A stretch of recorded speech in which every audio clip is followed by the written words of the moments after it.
இனிமே கண்ணை மூடிட்டு கடலை எண்ணெய் வாங்கலாம்.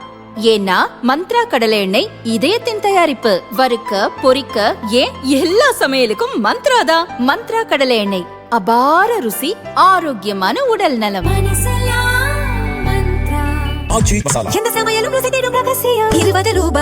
ரொம்ப டயர்டா இருக்கு.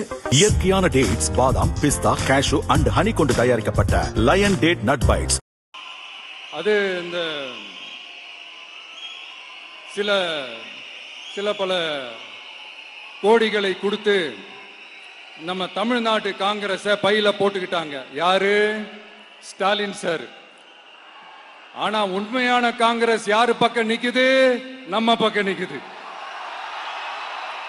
தமிழக சட்டசபை தேர்தலை முன்னிட்டு கட்சித் தலைவர்கள் மாவட்டம் தோறும் சூறாவளி பிரச்சாரம் மேற்கொண்டு வருகின்றனர். பாஜக சார்பில் மத்திய அமைச்சர்கள் முதல் பல்வேறு மாநில முதல்வர்கள் வரை தேர்தல் களத்தில் இறக்கப்பட்டுள்ளனர். அதோடு கடந்த 2 மாதங்களில் பிரதமர் மோடி 3 முறை தமிழகத்திற்கு வருகை தந்து பாஜக மற்றும் அதன் கூட்டணி கட்சிகளுக்காக பிரச்சாரம் செய்துள்ளார்.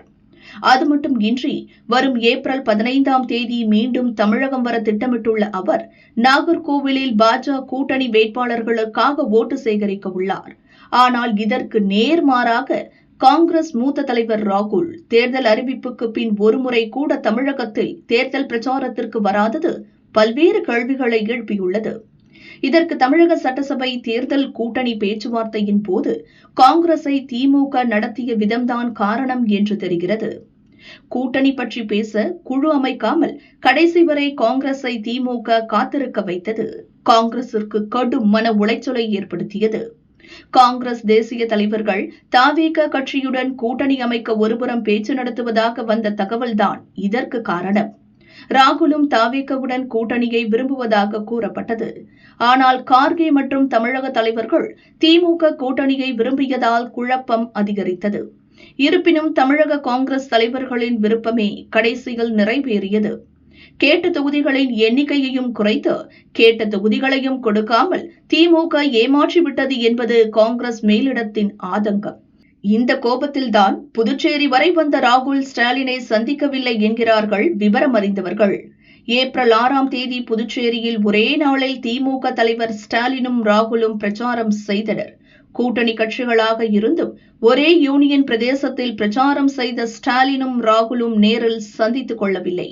ஸ்டாலினை சந்தியுங்கள் என்று ராகுலுக்கு கேட்டுக் கொள்ளப்பட்டதாகவும் அதற்கு ராகுல் மறுத்துவிட்டதாகவும் கட்சியினர் கூறுகின்றனர். அது மட்டுமல்லாமல் திமுக கூட்டணியை ஆதரித்து தமிழகத்தில் ராகுல் பிரச்சாரம் செய்வாரா என்பது கூட இன்னும் அறிவிக்கப்படவில்லை. அதுவும் அருகில் உள்ள கேரளாவுக்கு சென்று தீவிர பிரச்சாரம் செய்த ராகுல் தமிழகத்தில் பிரச்சாரம் செய்யவில்லை. இது திமுகவுக்கு கடும் கோபத்தை ஏற்படுத்தியுள்ளது. இந்த நிலையில்தான் நெல்லை பிரச்சார கூட்டத்தில் பேசிய விஜய், சில பல கோடிகளை கொடுத்து தமிழக காங்கிரஸை ஸ்டாலின் சார் பாக்கெட்டில் போட்டுக் கொண்டார். ஆனால் உண்மையான காங்கிரஸ் நம்ம பக்கம் இருக்கிறது என்று பேசி எரிகிறதியில் எண்ணெய் ஊற்றி மேலும் எரிய வைத்துள்ளார். அவரது பேச்சை கேட்ட திமுக, காங்கிரஸ் ஓட்டு தங்களுக்கு வருமா, தவேகவுக்கு போகுமா, தவேகவுக்கும் காங்கிரசிற்கும் மறைமுக உடன்பாடு இருக்குமா, காங்கிரஸ் நமக்கு நம்பிக்கை துரோகம் செய்துவிட்டதா என்று அடுக்கடுக்கான கேள்விகளை கேட்டு ஆவேசப்படுகிறது. எது எப்படி என்றாலும் தேர்தல் முடியும் வரை திமுகவும் காங்கிரசிற்கும் சுமூகமான நட்பு ஏற்படாது போல தெரிகிறது. இது மீண்டும் ஆட்சியில் அமர நினைக்கும் திமுகவின் வெற்றி வாய்ப்பை பாதிக்குமா என்ற கேள்வியும் எழுகிறது.